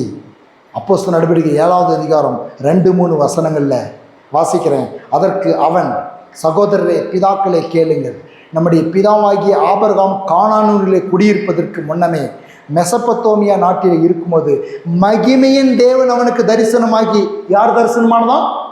சும்மா சாதாரணமான தேவன் அல்ல. எந்த தேவன்? இல்லை சொல்லுங்க, மகிமையின் தேவன். உன் தேசத்தையும் உன் இனத்தையும் விட்டு புறப்பட்டு உன் காண்பிக்கும் தேசத்துக்கு வா. அப்பொழுது கல்தேயர் தேசத்தை விட்டு புறப்பட்டு கானானிலே வாசம் பண்ணினான். அவன் தகப்பன் மரித்த பின்பு அவ்விடத்தை விட்டு நீங்கள் இப்பொழுது குடியிருக்கிற எந்த தேசத்துக்கு அவனை அழைத்து கொண்டு குடியிருக்கும்படி செய்தார். அடுத்து அப்போஸ்தலர் நடவடிக்கைகள் 7:5 தான் முக்கியமான வசனம், நல்ல கவனிய. இதிலே ஒரு அடி நிலத்தை ஆகிலும் அவனுக்கு கையாட்சியாக கொடாமல் இருக்கையில், அவனுக்கு பிள்ளை இல்லாதிருக்கும் பொழுது, என்னது அற்புதமான வார்த்தை என்ன இல்லையா? ஒரு அடி, எப்படி எழுதியிருக்கா பாருங்க, ஒரு அடி நிலம் இல்லை, பிள்ளையும் இல்லை. ஆனா என்ன வாக்கு எப்படி இருக்குது? உனக்கு பின்வரும் சந்ததி சுதந்திரமாக தருவேன்னு வாக்கு பண்றாங்க. என்ன இல்லையா? ஒரு அடி நிலம் இல்லை, பிள்ளையும் இல்லை. வாக்கு எப்படி இருக்குது? சுதந்திரமாவே தருவேன். என்னங்க இது? ஒரு அடி நிலம் இல்லை, பிள்ளையும் இல்லை, உனக்கும் உன் சந்ததிக்கும் உன் பின்வரும் சந்ததிக்கும் இதை சுதந்திரமாக தருவேன் என்று வாக்குப்படினார். அந்த வார்த்தையை உங்களால் என்னால் நம்ப முடிஞ்சிருக்குமா? அவன் ஆபிரகாம் நம்பினான். அதுதான் வல்லமையான பலமுள்ள விசுவாசம் என்று அவனை பற்றி எழுதப்பட்டிருக்கிறது. இன்றைக்கு உங்களுடைய என்னுடைய வாழ்க்கையிலே உங்களுக்கு என்ன இல்லாதிருக்குதோ அதை தான் பேசுவாங்க. பாருங்க, என்ன இல்லையோ அதைத்தான் பேசுவாங்க. நான் சிறு வயதிலேயே நான் ஒரு செட்டியார் கடைக்கு போகும் பொழுது ஒன்றை கற்றுக்கொண்டேன். இன்னைக்கு அது நினைவுக்கு வருது. அன்னைக்கு அந்த செட்டியார் கடையில் போய் ஏதாவது ஒரு பொருள் கேட்டாக்கா அவங்க ஒரு பிரதட்சணை பண்ணியிருக்கிறாங்க. என்ன பண்ணியிருக்கிறாங்கன்னு சொன்னாக்கா, இல்லை அப்படின்னு சொல்லி வாயில வரக்கூடாதான். அவங்களுடைய அந்த ஒரு லைஃப் ஃபார்முலா. அது லைஃப் ஃபார்முலா என்ன? வாயில இல்லை அப்படின்னு வாயில் வரக்கூடாது. அப்போ போய் வெள்ளம் இருக்குதான்னு கேட்டாக்கா அவன் சொல்லுவான், கடலை பருப்பு இருக்குது வாங்கிட்டு போங்க அப்படின்வான். எத்தனை தடவை கேட்டாலும் கூட வெள்ளம் இல்லைன்னு சொல்றதுக்கு எவ்வளவு நேரம் ஆகும்? நம்மளுக்குலாம் சர்வ சாதாரணமான வார்த்தை அது. அவருடைய லைஃப் ஸ்டைல் பாருங்க. நேற்று தினத்தில் ஒரு இந்து சகோதரனை சந்திக்கிறேன். அவன் சொல்றான், ஒரு ஹோட்டல் உட்காந்து நாஸ்டா பண்ணிட்டு இருக்கும் பொழுது ஒருவர் வருகிறான். வாங்க சவுக்காரே அப்படின்னு அவர்களை அழைத்தான் அந்த ஹோட்டல் ஓனர். அப்ப ஐயோ அந்த பெரிய பேச்செல்லாம் எங்களுக்கு வேண்டாங்க, நாங்களாம் அப்படிலாம் ஒன்றும் இல்லை அப்படின்னு சொல்லும் பொழுது அவன் சொல்றான், இவர் கேளு, நான் உட்காந்துட்டு இருக்கிறேன், இவங்களை கேளு, இவங்க பைபிள் எழுதியிருக்குது, உன் வாயில என்ன சொல்றையோ அது உன் வாழ்க்கையில் நிறைவேறும்னு எழுதியிருக்குது. அதை இவங்க நம்புறாங்க, ஆகவே இவங்க நல்லாக்குறாங்க. ஆகவே நான் உன்னை சவுக்காரன்னு சொன்னேன், நீ உன் வாயில் வார்த்தையின்படியே எனக்கு ஆகட்டும், நீ ஏற்றுக்க முடியல உன்னால, ஆகவே அது உனக்கு கிடைக்காது போன்றான். ஒரு இந்து அவன் சத்தியத்தை அறிஞ்சிருக்கிறான். வாயில் இருக்கிற வார்த்தைகள், பார்க்கிற பார்வைகள் நமக்கு இன்றைக்கு மாறித்தான் ஆக வேண்டும். அப்படி மாறும் பொழுது வாழ்க்கை மாறும், சூழ்நிலைகள் மாறும், பொருளாதாரம் மாறும், வியாதிகள் மாறும், பிரச்சனைகள் மாறும். மகிமையின் தேவனாய் பார்க்க விரும்ப வேண்டும், அவரை பார்க்க வேண்டும். ஆமென். மகிமையின் தேவன். ஒரு அடி நிலம் இல்லை, பிள்ளையும் இல்லை, வாக்கு பார்த்தா பெருசா இருக்குது. தேவன் அப்படிப்பட்ட தேவனாய் பார்க்க ஆரம்பியுங்கள். அவரை அப்படி தியானியுங்கள், அப்படி விசுவாசியுங்கள், அவரை மேலாய் பாருங்கள். அவர் பூமியில் உள்ளவைகள மேலானவைகளை நாடுங்கள். கிறிஸ்துவுடனே எழுந்ததுண்டானால் மேலானவைகளை நாடுங்கள். அவரை மேலாய் பார்ப்போம். எல்லா வல்லமைக்கும், எல்லா துரைத்தனங்களுக்கும், எல்லா அதிகாரங்களுக்கும் மேலாய் பார்ப்போம். ரோமர் 9:23, 24, 21 இருக்குது. அதில் 23, 24 நான் வாசிக்கிறேன். தாம் மகிமைக்காக எத்தனமாக்கின கிருபா பாத்திரங்கள் மேல் தம்முடைய மகிமையின் ஐஸ்வர்யத்தை தெரியப்படுத்தவும் சித்தமாய் அழிவுக்கு எத்தனமாக்கப்பட்ட கோபாக்கினை பாத்திரங்கள் மிகவும் நீடிய பொறுமையாக இருந்தாலானால் உனக்கு என்ன? எல்லாம் சொல்லுங்க. மகிமைக்கு எத்தனமாக்கின கிருபா பாத்திரங்கள் தம்முடைய மகிமையின் ஐஸ்வர்யத்தை தெரியப்படுத்துகிறவர். நீங்களும் நானும் யாரா? மகிமைக்காக எத்தனமாக்கின கிருபா பாத்திரம். உங்களுக்கு எனக்கு ஒரு பேர் இருக்குது, எல்லாரும் சொல்லுங்க, இதை நல்லா படிச்சுக்கோங்க. மகிமைக்காக எத்தனமாக்கின அப்படின்னு சொல்றேன். அவருடைய மகிமைக்காக தெரிந்து கொள்ளப்பட்ட கிருபா பாத்திரம். நான் யாரு? எல்லாம் சொல்லுங்க. நான் இயேசுவின் மகிமைக்காக அவரால், அவருடைய இரத்தத்தால் கழுவப்பட்டு மீட்கப்பட்ட கிருபையின் பாத்திரம். இந்த கிருபையின் பாத்திரத்தின் மேல் இயேசு அவருடைய மகிமையின் ஐஸ்வர்யத்தை தெரியப்படுத்த சித்தமாயிருக்கிறார். ஒரு ஷாதா ராபா ஹாதரா பலா. ஆமென். ஹல்லேலூயா. எப்படி பாருங்க, எந்த இதை பார்க்கிற மனக்கண் வேணும் நம்மளுக்கு. இதான் மனக்கண் திறக்கப்படணுன்றது. இதான் மனக்கண் திறக்கப்படுது. ஒரு தகப்பனை, ஒரு பிள்ளை எப்படி பார்க்கணும், அதை அப்படி பார்த்தா தான் அந்த தகப்பனுக்கு பெருமை. தகப்பனை பிள்ளை பார்த்து, நீங்கள் ஒன்றுக்கும் கையிலாவாதவங்க, உங்களால் இதை செய்ய முடியல, அதை செய்ய முடியலன்னு பிள்ளை சொன்ன தகப்பனுக்கு சந்தோஷமாக இருக்குமா? இருக்கவே முடியாது. அதை காட்டி நம்முடைய பரம தகப்பனை பார்த்து நாம் சொல்ல வேண்டியது, என்மேல் உம்முடைய மகிமையின் ஐஸ்வர்யத்தை தெரியப்படுத்த சித்தமாயிருக்கிறீர். எல்லாம் சொல்லுங்க. என்மேல் மகிமையின் ஐஸ்வர்யத்தை எனக்கு கொடுக்க சித்தமாயிருக்கிறீர். என்ன அற்புதமான வார்த்தை பாருங்க. ஆகவே தான் உலகத்தில் இருக்கிறவனிலும் உங்களுக்குள்ளும் எனக்குள்ளும் இருக்கிற ஆவியானவர் பெரியவர் என்று வேத வசனம் சொல்லுகிறது. 1 கொரிந்தியர் 2வது அதிகாரம் 8வது வசனத்தை வாசித்து பாருங்க. என்ன சொல்லப்பட்டிருக்கிறது? உலக தோற்றத்துக்கு முன்னே 1 கொரிந்தியர் 2வது அதிகாரம் 7வது வசனத்திலிருந்தே உலக தோற்றத்துக்கு முன்னே தாம் தம்முடைய மகிமைக்காக ஏற்படுத்தினதும் மறைக்கப்பட்டிருந்துமான ரகசியமான தேவ ஞானத்தை பேசுகிறோம். இந்த பிரபஞ்சத்தின் பிரபுக்களில் ஒருவனும் அறியவில்லை. அறிந்திருந்தான், ஆனால் மகிமையின் கர்த்தரை அவர் சிலுவையில் அறிந்திருக்க மாட்டார்கள். எழுதியிருக்கிறபடி தேவன் தம்மிடத்தில் அன்பு கூறுவர்களுக்கு ஆயத்தம் பண்ணினவில்லை. கண் காணவும் இல்லை, காது கேட்கவும் இல்லை, அவைகள் மனுஷனுடைய இருதயத்துக்கு தோன்றவும் இல்லை. அவர் அன்பு கூறுகிறவர்களுக்கு எல்லாம் சொல்லுங்க, அன்பு கூறுகிற எனக்கு தேவன் ஆயத்தம் பண்ணினதை காணும்படியாக பரிசுத்த ஆவியானுடைய துணையோடு என் மனக்கண் திறக்கப்பட்டிருக்கிறதே. ஆவியானவரால் தான் வெளிப்படுத்திருக்கிறது. அன்னைக்கு இந்த பிசிக்கல், இந்த மைண்டிலேயே, இந்த மூளையிலேயே, இந்த கண்ணிலேயே எல்லாவற்றையும் பார்த்து தீர்மானிக்கிறதுனால, நம்புறதுனால தான் ரொம்ப அவரை பற்றி குறைவாய் நம்ம இடப்படுகிறோம். ஆனால் வசனம் சொல்லுகிறது, நமக்கோ தேவன் அவைகளை தமது ஆவியினாலே வெளிப்படுத்தினார். வெளிப்பாடு எப்படிங்க வரும்? வெளிப்பாடு எங்கிருந்து வரும்? தூங்கும்போது வருமா? வெளிப்பாடு எங்கிருந்து வரும்? ஆவியானவரால் கொடுக்கப்படுகிறது வெளிப்பாடு. ஆகவே தான் தரிசனங்களை காண்பார்கள், சொப்பனங்களை காண்பார்கள், தீர்க்க தரிசனம் சொல்லுவார்கள், நவமான பாஷைகளை பேசுவார்கள் என்று ஆவியானுடைய அபிஷேகம் வரும் பொழுது நடக்கும் என்று எழுதப்பட்டிருக்கிறது. அப்ப வெளிப்பாடுகள் ஆவியானவரால் கொடுக்கப்படுகிறது. ஆமென். ஆகவே தான் வேத வசனத்தை வாசிக்கும் பொழுது 1 கொரிந்தியர் புஸ்தகம் சொல்லுகிற பொழுது உலகத்தார் வாசிக்கிற போல உலகத்தார் வேதத்தை வாசிக்கிறாங்க. இப்போ நான் சொன்னேனே, ஒரு ஹோட்டல் ஓனர் அப்படின்னு சொல்லி அவன் பைபிள் எங்கேயோ படிச்சிருக்கிறான். அது படித்து தான் சொல்கிறான். அவங்க தேவைப்பட்டதை எடுத்துக்கிறான்.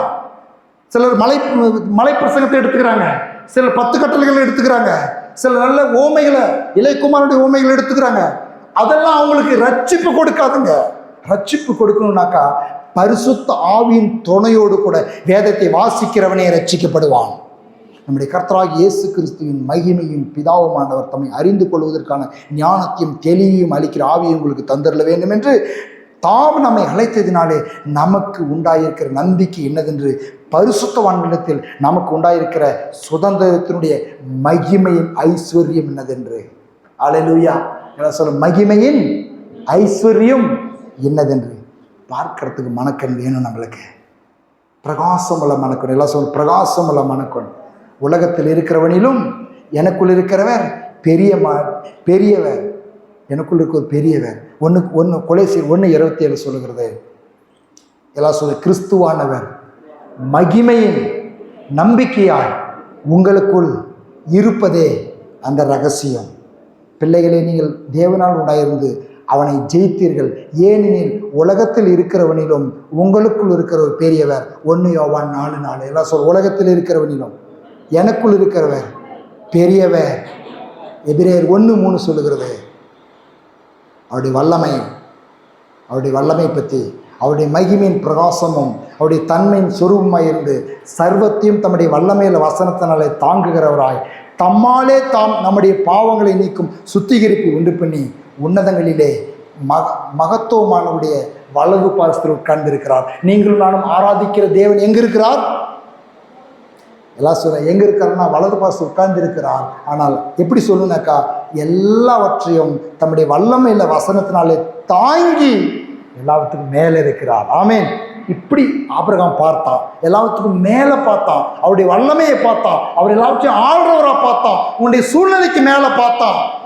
ஆகவே அவனுடைய விசுவாசம் பலப்பட்டதே.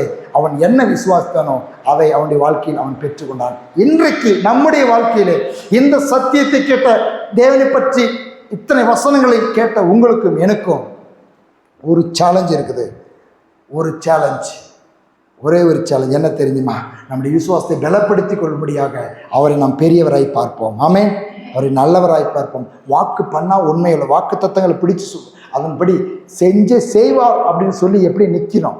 ஒரு அடி நிழல்ல பிள்ளை இல்லை, ஆனால் வாக்கு தத்தத்தை நம்பணும். இன்னைக்கு நம்மளுக்கு எத்தனையோ இருக்குது.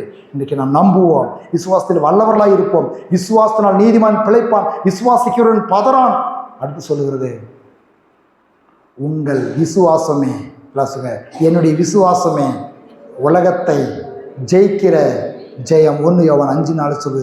தேவனால் பிறப்பதெல்லாம், நான் தேவனால் பிறந்திருக்கிறேன், நான் தேவனால் பிறந்திருக்கிறேன், உலகத்தை ஜெயிப்பேன். என்னுடைய விசுவாசமே உலகத்தை ஜெயிக்கிற ஜெயம். உங்க விசுவாசம் தான். விசுவாசம் இல்லாமல் தேவனிடத்தில் எதையாவது பெற்றுக்கொள்ள முடியாது. விசுவாசிக்கிறவன் பதறான். நம்ம எழுந்து நிற்போமா? விசுவாசத்தினால் நீதிமான் பிழைப்பான். விசுவாசத்தினால். அதுல ஆபகுக்கு 2:4 அற்புதமாக எழுதப்பட்டிருக்குது. என்ன எழுதப்பட்டிருக்குனாக்கா, தன் விசுவாசத்தினால். என்ன அற்புதமான ஒரு வார்த்தை பாருங்க. ஆபகுக்கு 2:4 பழைய ஏற்பாட்டிலே எழுதி வச்சிருக்கு. தன் விசுவாசத்தினால் நீதிமான் பிழைப்பான். தன் விசுவாசத்தில் நீதிமான் பிழைப்பான் என்று எழுதியிருக்கிறது புதிய ஏற்பாட்டில். கலாத்தியர் 3:11 அதை நினைவுபடுத்துறாரு பவுல். என்ன சொல்றாரு? விசுவாசத்தினால் நீதிமான் பிழைப்பான் என்று எழுதியிருக்கிறது. நீங்கள் நானும் விசுவாசத்தில் வல்லவர்களாக வேண்டும் என்று விரும்புகிறார். நம்மளை பலப்படுத்துகிற இயேசு விசுவாசத்தில் நம்மை பலமுள்ளவர்களாய் மாற்ற விரும்புகிறார். அந்த விசுவாசத்தில் பலமுள்ளவர்களாய் மாறுவதற்கு தேவனை அவர் பெரியவராக பார்க்கலாம், வல்லவராக பார்க்கலாம், மேலானவராக பார்க்கலாம். அப்படி தியானம் பண்ணுங்க. எப்பொழுதுமே அவரை அப்படி யோசித்து பாருங்க. அப்படிப்பட்ட வசனங்களை எடுத்து அறிக்கை பண்ணுங்க. பெரியவர், வல்லவர், சேனைகளின் கர்த்தர், மகிமையின் ராஜா, மகிமையின் பொயம், பராக்கிரமம் உள்ள தேவன், மகிமையின் ஐஸ்வர், வானமும் பூமி அவருடையது, எல்லாம் அவருடைய கண்ட்ரோல் இருக்குது. அவரால் கூடாத காரியம் ஒன்றும் இல்லை. இப்படி அவரை மேலா பாருங்க. அவர் பெரியவராக பார்க்கும் பொழுது உங்களுடைய பிரச்சனை லேசா தெரியும். இயேசு பார்க்கும் பொழுது பேது கடல் மேல் நடக்கிறான். பிரச்சனைகளை பார்க்கும் பொழுது மூழ்கிறான். இன்னைக்கு பிரச்சனைகளை மூழ்கிக்கிட்டு இருக்கிறீங்களா? இயேசு பெரியவராக பாருங்க, உன்னதமானவராக பாருங்க, உயர்ந்தவராக பாருங்க. அவரை குறித்து எழுதப்பட்டிருக்க உன்னதமான வாக்கு தத்தங்கள், மகிமையின் ராஜா, அவருடைய வலதுகரம் புயம், உனக்கு விரோதமாய் உருவாக்கப்படுகிற ஆயுதங்கள் வாய்க்காமல் போகும். கர்த்தருடைய கரத்தில் எல்லாம் இருக்கிறது. கர்த்தர் ராஜரிகம் பண்ணுகிறார். உன்னதமான உயரமான சிங்காசனத்தில் வீற்றிருக்கிறார். அனைத்தையும் செய்து முடித்தவராய் இருக்கிறார். எனக்காக எல்லாவற்றையும் செய்து முடிக்கிறார். இப்படிப்பட்ட வாக்கு தத்தங்களை பாருங்க. அந்த வாக்கு தத்தின்படியே அவரை மேலாய் பாருங்க. ஒரு விசுவாசம் பெருகும். விசுவாசத்தில் பலமுள்ளவர்களாக இருப்பீங்க. விசுவாசத்தில் பலமுள்ளவர்களாக இருந்தால் உங்களுக்காக பண்ணியிருக்கிற வாக்கு தத்தங்களை நீங்களும் நானும் பெற்றுக்கொள்ள முடியும். அப்படிப்பட்ட விசுவாசத்தின் பலனை தேவன் நமக்கு இன்னும் அதிகமாய் தம்முடைய பரிசுத்த ஆவியின் மூலமாக பெருக பண்ணுவாராக. நன்றி இயேசுவே, நன்றி அப்பா. ஹல்லேலூயா, ஹல்லேலூயா, ஹல்லேலூயா, ஹல்லேலூயா. உமக்கு ஸ்தோத்திரம் அப்பா, உமக்கு நன்றி, நன்றி அப்பா. ஹல்லேலூயா, ஸ்தோத்திரம், ஸ்தோத்திரம். நமக்கு நாமே சொல்லிக் கொள்வோம். விசுவாசத்தினால் நீதிமான் பிழைப்பான், விசுவாசியே பதறாதே. விசுவாசத்தினால் நீதிமான் பிழைப்பான், விசுவாசியே பதறாதே. கலங்காதே, திகையாதே விசுவாசியே, கலங்காதே, திகையாதே விசுவாசியே. கல்வாரி நாயகன் கைவிடாரே, கல்வாரி நாயகன் கைவிடாரே. விசுவாசத்தினால் நீதிமான் பிழைப்பான், விசுவாசியே பதறாதே. வேதவசனம் அப்படியே சொல்லுது. விசுவாசிக்கிறவன் பதறான். ஒருவேளை உங்களுடைய தனிப்பட்ட வாழ்க்கையில, உங்களுடைய குடும்பங்களிலே, உங்களுடைய பொருளாதாரத்திலே, உங்கள் சரீர பிரகாரமாக உங்கள் குடும்பங்களிலே பதறிக்கொண்டிருக்கிறீங்களா? கலங்கி கொண்டிருக்கிறீங்களா? அவனுடைய வார்த்தை சொல்றது, விசுவாசத்தில் பலவீனமாய் இருக்கவில்லை. பலவீனப்படாதீங்க. ஆண்டவரை பாருங்க, மேலானவராக பாருங்க. ஆபிரகாம் எப்படி பார்த்தோன்னா அப்படி பாருங்க. சர்வ வல்லவராக பார்த்தான், சேனைகளின் கர்த்தராக பார்த்தான், வாக்குத்தத்தை நிறைவேற்ற வல்லவர்னு பார்த்தான். நீங்க உயிர்த்தெழுந்த இயேசுவை பாருங்க. எல்லாத்தையும் செஞ்சு முடிச்சுட்டாரு. பரலோகத்தில் இருக்கிறார். அனைத்துமே ஆளுகையாக இருக்கிறது. அவர் தலையாக இருக்கிறார், மேலானவராக இருக்கிறார். உங்களுடைய பிரச்சனைகளை காட்டிலும் தேவனை பெரியவராய் பார்க்கிறதே தான் பெரிய விசுவாசம். ராக்லா ரதார சந்தராதாடா. ஒரு நிமிஷம் ஸ்தோத்திரம் பண்ணுவீங்களா? இந்த சத்தியத்திற்காக நன்றி ஆண்டவரே. ஆண்டவரே, உண்மை இன்னும் அதிகமாக எங்களுக்கு வெளிப்படுத்துங்க. உண்மையுடைய மகிமையை வெளிப்படுத்துங்க. உங்களுடைய வல்லமையை வெளிப்படுத்துங்க. உண்மை நம்பும்படியா எங்கள் விசுவாசத்தை வர்த்திக்க பண்ணுவீராக. எங்கள் விசுவாசத்தை பலப்படுத்துவீராக. விசுவாசத்தில் பலமுள்ளவர்களாய் மாற உங்களுடைய வார்த்தைகளின் மூலமாய், உங்களுடைய பரிசுத்த ஆவியின் மூலமாய் உதவி செய்வீராக. கேளுங்க வாய்த்திருந்து. ஆண்டவரே, எங்களுடைய விசுவாசம் பலமுள்ளதாக இருக்க வேண்டும். நாங்கள் விசுவாசத்தில் பலவீனமாக இருக்கக்கூடாது. உறுதியாக நம்ப வேண்டும்.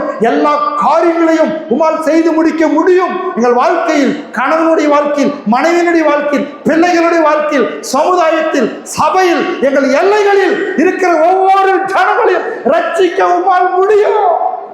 ஓ தேவனால் ஹல்லேலூயா, ஸ்தோத்திரப்பா. ரட்சிப்பு கர்த்தருடையது.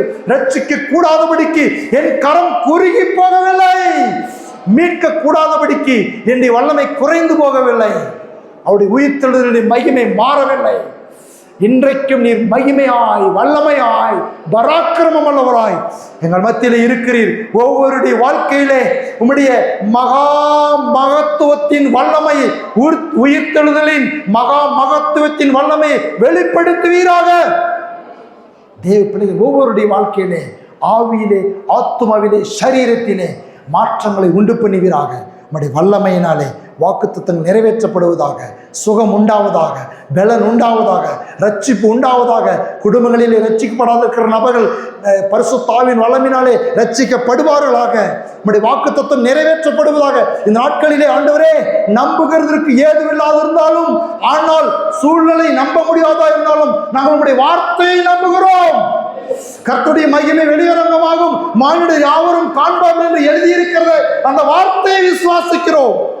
எங்களை சுற்றில் இருக்கிற மக்கள் ரட்சிக்கப்படுவார்கள் என்று சொல்லுகிறோம். எங்கள் குடும்பம் ரட்சிக்கப்படும் என்று சொல்லுகிறோம். எங்கள் வியாதி மாறும் என்று சொல்லுகிறோம். எங்கள் பொருளாதார நிலை செழிக்கும் என்று சொல்லுகிறோம். இயேசுவின் வார்த்தையை நம்புகிறோம்.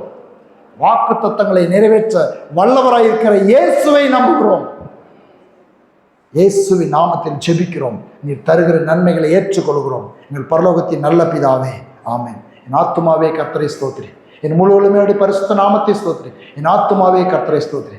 கர்த்தர் செய்த சகல உபகாரங்களையும் என்றென்று மறவாதே, ஆமென். பிதாவாகிய தேவனுடைய அன்பும் இயேசு கிறிஸ்துவின் கிருபையும் பரிசுத்த ஆவியினுடைய சந்தோஷமும் சமாதானமும் ஐக்கியமும் இன்றும் என்றும் சதா காலங்களிலும் நம் அனைவரோடும் இருப்பதாக.